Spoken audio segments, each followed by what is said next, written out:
Hello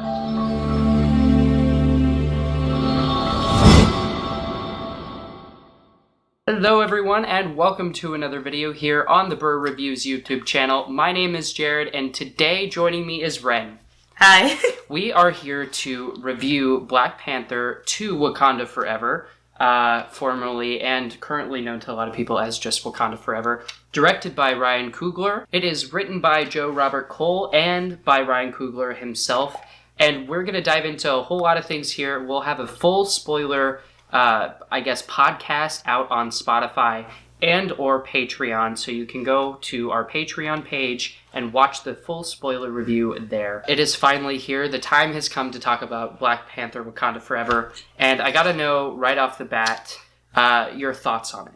I mean, I have absolutely loved Black Panther, just, as a comic, just the first movie. I get so much joy filling my body when I think about it. I absolutely loved Wakanda Forever. I mean, I don't think anybody expected me not to love it. I was nervous for a little bit. I was like, I don't know about all this. I don't know if it's going to be a good vibe. Mm-hmm. But, it definitely turned out being something that I really, really enjoyed. Yeah.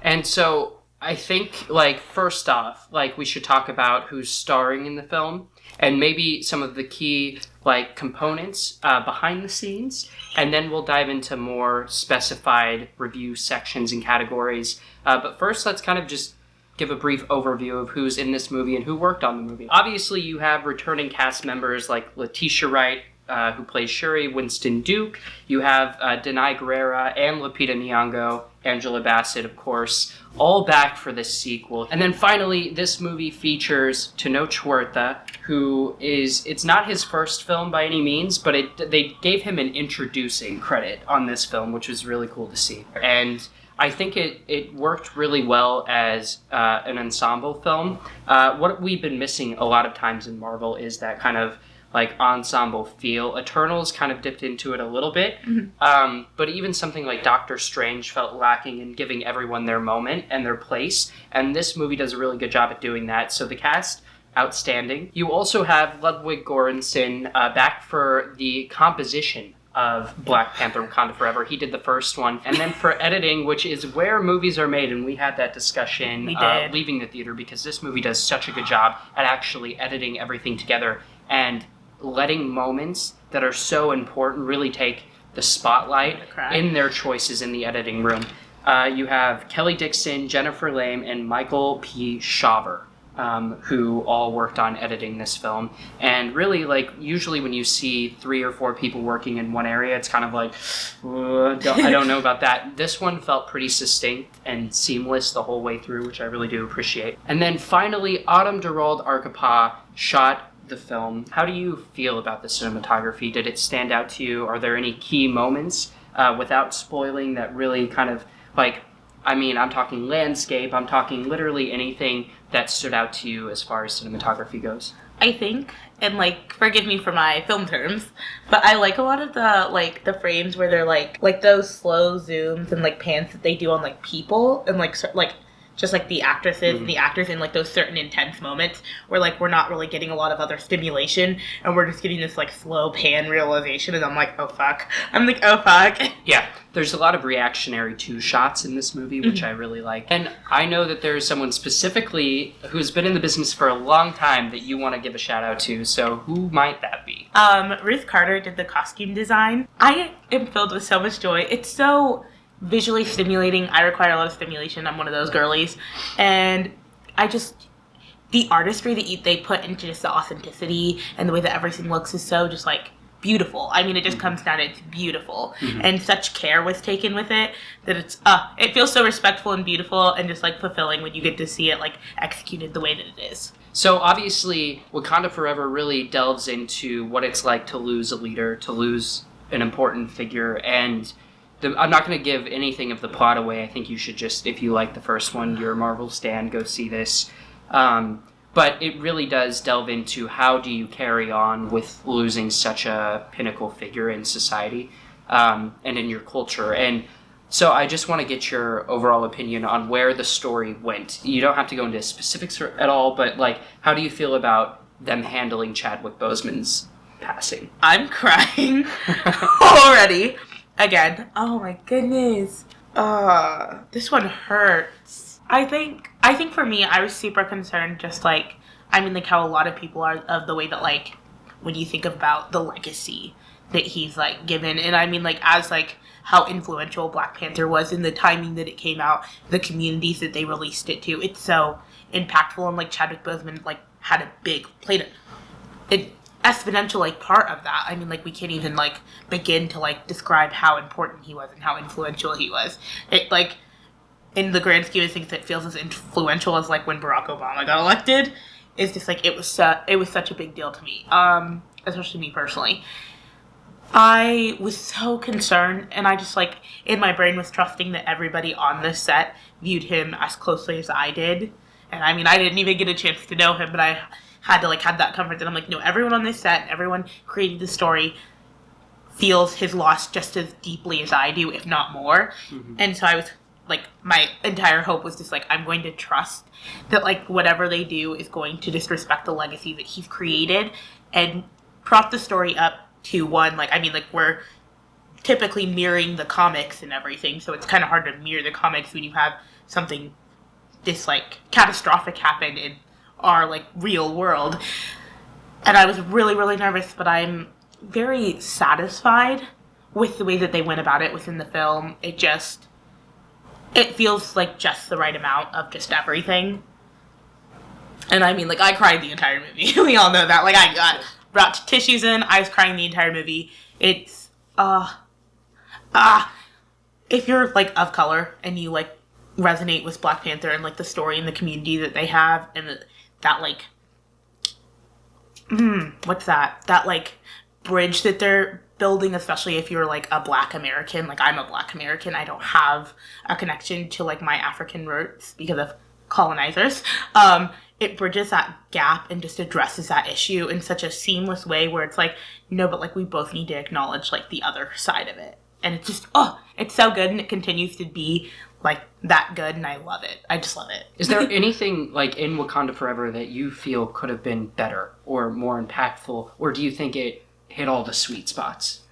I think you brought it up and you kind of brought it to my attention. There's certain moments in there where like towards, I guess, I'll use your terminology, towards the third act, that it felt a little rushed. We were kind of, like, the pacing just kind of, like, missed it for me for a minute. But, like, it felt, and, like, in turn of that criticism, it also felt exactly what real life feels like, where, like, sometimes, like, life's pacing just starts going insane, and you, like, can't really do anything to grasp a hold of that. I think the only other part I can think of is just the way that, like, they had to essentially wrap up the movie and the story. It just wasn't hitting the way that I wanted it to, I guess. Yeah. I think I wanted I mean, like, you have to think this movie's so emotionally charged and so heavy already. Heavy and light at the same time, which is such a weird combination. But I think it just wasn't, like, for lack of a better word, hitting the way I wanted it to hit. I think this movie is just trying to do so much. Like, you have to honor Chadwick Boseman, but then Absolutely. You also have to pave the way for where the story has to go from here.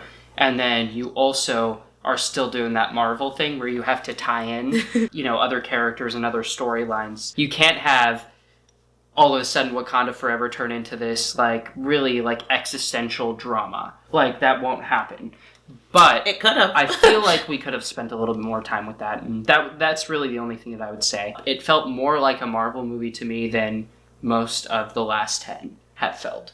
Like Doctor Strange. Yeah, and I like those movies just for the weird kind of... I think Thor: Love and Thunder is not a great movie. I won't even watch it. Outside of that, like, I respect kind of the bold swings that we've gone for.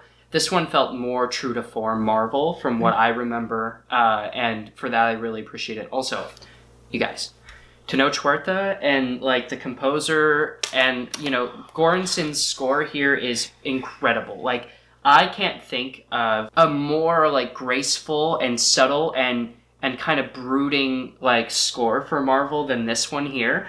It really, like, is probably my favorite composition in any Marvel movie. I can agree with that. Because it's just so good. And some of the underwater effects and shots here that we get, visiting Namor's city and all of that, and just Namor's storyline, to be honest with you. Namor's storyline here is probably, better than Doctor Strange, and better, just that alone, it's probably more juicy than anything that we've gotten thus far. I love it. I love it. But, if you're, a BIPOC, it's just so, it's such a real, authentic story that you can resonate with, that you're like, oh, I see some common themes that are correlating with, my own reality within my life. Well, and if you, so if you really dissect kind of where the conversation shifted for antagonist in the MCU, Killmonger is where things really shifted as far as villains. That was and really not even that much of a villain.